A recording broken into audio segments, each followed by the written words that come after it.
WWE did a 24 special on Trish Stratus, and I apologize for my late review of this. This came out about 3 weeks ago, but I finally got a chance to watch it. I've been busy. And overall, I thought it was pretty entertaining. Trish is someone who's very nice, but she's someone who, she's a nice person. I don't know how much she's going to get into opening up. She's someone who's just really confident, really strong, really, well spoken, but she's someone who's going to really open up. That's why I kind of thought going into this. I don't know if she'd be perfect for this, but I thought she was good here. I enjoyed the documentary overall. This is basically her story in WWE. It's more so the best documentary she'll get in terms of a big time platform. I guess she could get a DVD, but in terms of a documentary special, she really wouldn't have gone that if she hadn't returned. So it was really cool to see this. And she talks about her career. She talks about her whole start, the way she started in WWE. From debuting in 2000 to the training and to being looked at as just kind of as a joke, and eventually becoming the top female star in the company. So we start off. She's in Toronto. She's getting ready for her match. She's with her kids. We see her in their house, and she's a nice mom. She's, I'm sure, a good person.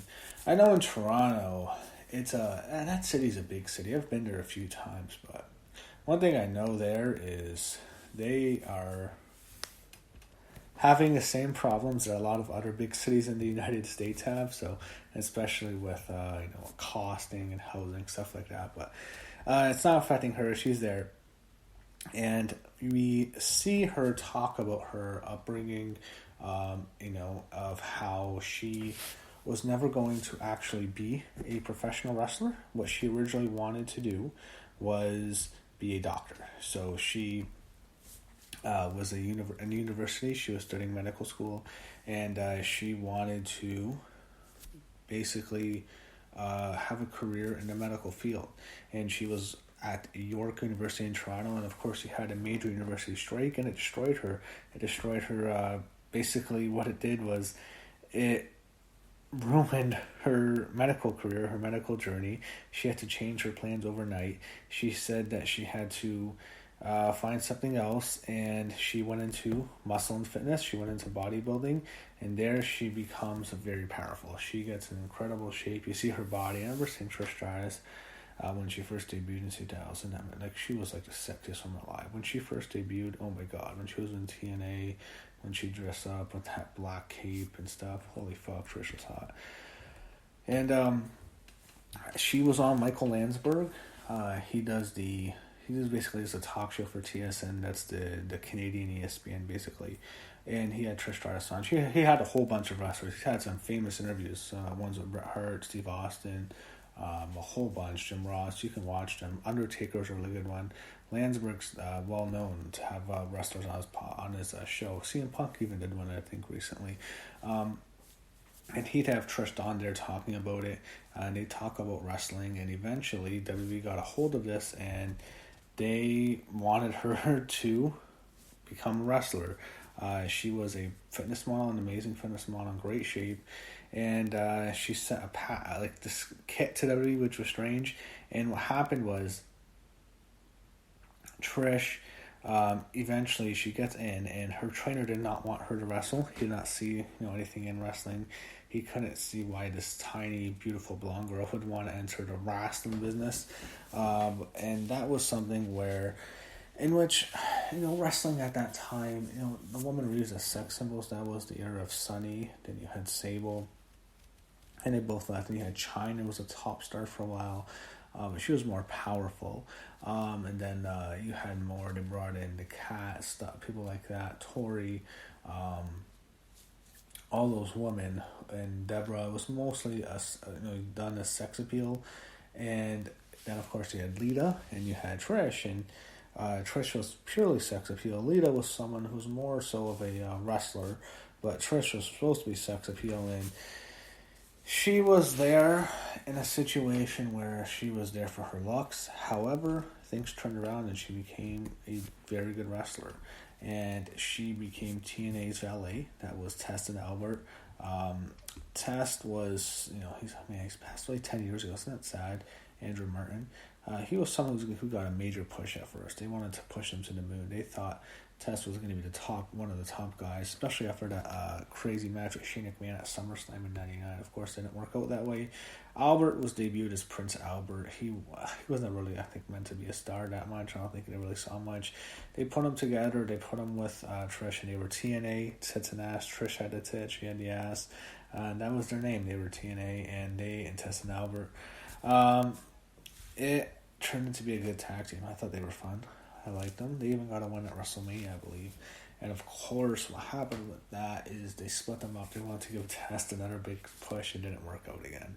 I remember they had Albert and Test. I remember the episode actually when Albert turned on Test. Was pretty surprising, and Trish went with Albert against Test. So the locker room at first laughed at Trish. You have Devon Dudley and Lita talk about this. They would. The Devon even admitted the guys would laugh at her because she was a fitness model and they didn't think she'd last.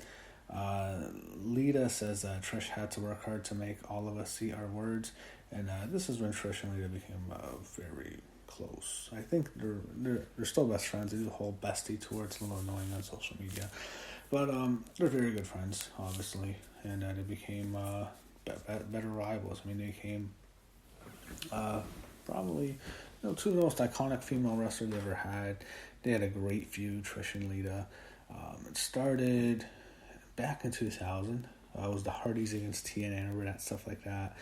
Lita pinned Trish, and it was mostly a joke. They had bra and panties match. I actually remember when I was watching Raw at a young age, I still remember Lita and Trish, and Lita strips Trish of her bra and panties, which was hot as hell, and all of a sudden, the right to censor comes out, and Ivory's yelling at them. that was good memories.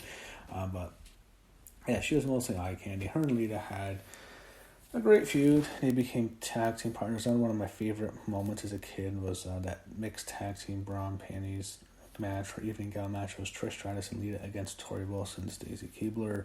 That was fun. I was a huge fan of that match as well. And they were pushed as a duo.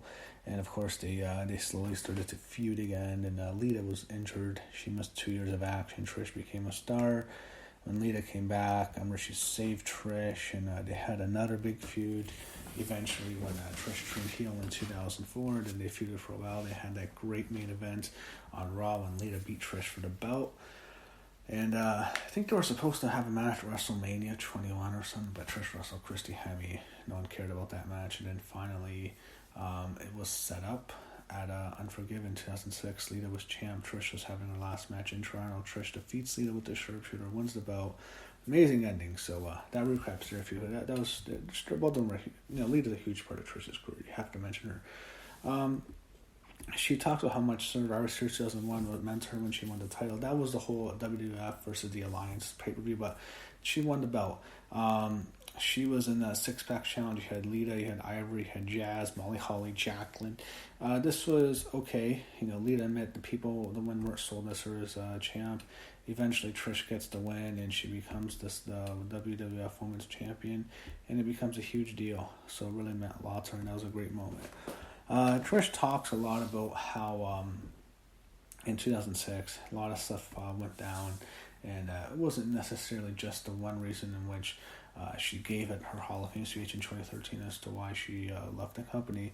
She talks about her mother who had Hodgkin's lymphoma, and she had to take care of her, and she couldn't balance the hectic WWE lifestyle with caring, so she wanted to tell Vince McMahon she wouldn't be extending her contract, and Vince asked if she could stick around to finish up in Toronto Unforgiven, in which she did, and she also said that being by her mother's side wasn't the only reason for her retiring. She felt like the women's wrestling in 2006, and was like, she felt good about where it was, and she felt satisfied, so she eventually left, and she didn't think she had a role left to play. She said her departure would have happened even if her mother was ill. So it was one of her situations. She was ready to leave. This happens a lot with the women. It's like, the thing with the women, when they want to have kids and stuff, it's tough because, they can't stick around. With the men, it's fine, With the women, when you're carrying a baby, it's a bit tougher.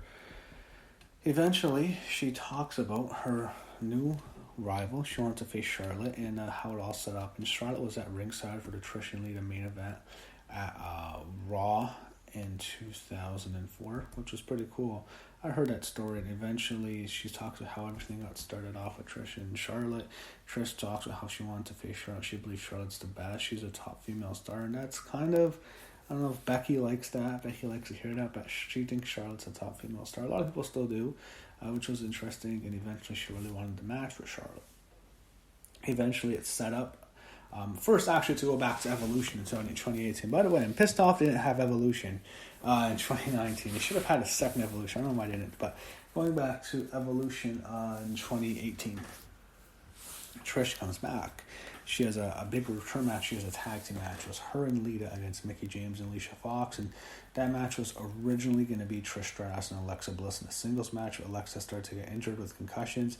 Eventually, Alexa Bliss is taken out of the match. They can't have Alexa there. And Lita, I believe, was originally going to face Mickie James in a singles match. So it all gets messed up. And they take out Alexa, and it becomes Alicia and Mickie against Trish and Lita. And they open up the show, and they have a very fun matchup. Trish and Lita were rockstars. They loved them there. They were very popular. They get the win. Fun way to start the show. And she wanted to have another match, and she felt like she was not satisfied with another one, with that being it, and she wanted a singles match, and she eventually got her match with Charlotte. They set up for Toronto in 2019, which was a perfect way for Trish to retire. Her and Charlotte have a very good matchup, and Charlotte was her top choice. She thinks she's a top female star. And they have a very good match. They had the promo on SmackDown wasn't the greatest, but the match they had was very good. It was a hell of a matchup. I really enjoyed watching, and I was surprised because Trish had been around. She hasn't been wrestling for so long, and her and Charlotte had a fantastic match. They had the best show on SummerSlam that year. I thought the match was great. Eventually, Charlotte gets Trish to tap out, and that's it. And Trish, she would have her last run. She thanks the fans at SummerSlam 2019. She gets on the top rope, and the fans give her a standing ovation. She retires, and she has a great career, and that was a really great way to go out. So overall, I thought it was a pretty good documentary. I enjoyed it. I thought WWE24 Trish Stratus was a good watch, and I enjoyed it. And I definitely was a huge fan of Trish, and really am satisfied with the career she had. I thought she had a great run there, and especially someone who was a fitness model. She did, I think, better than anyone could have even thought for a fitness model coming and having the career she had.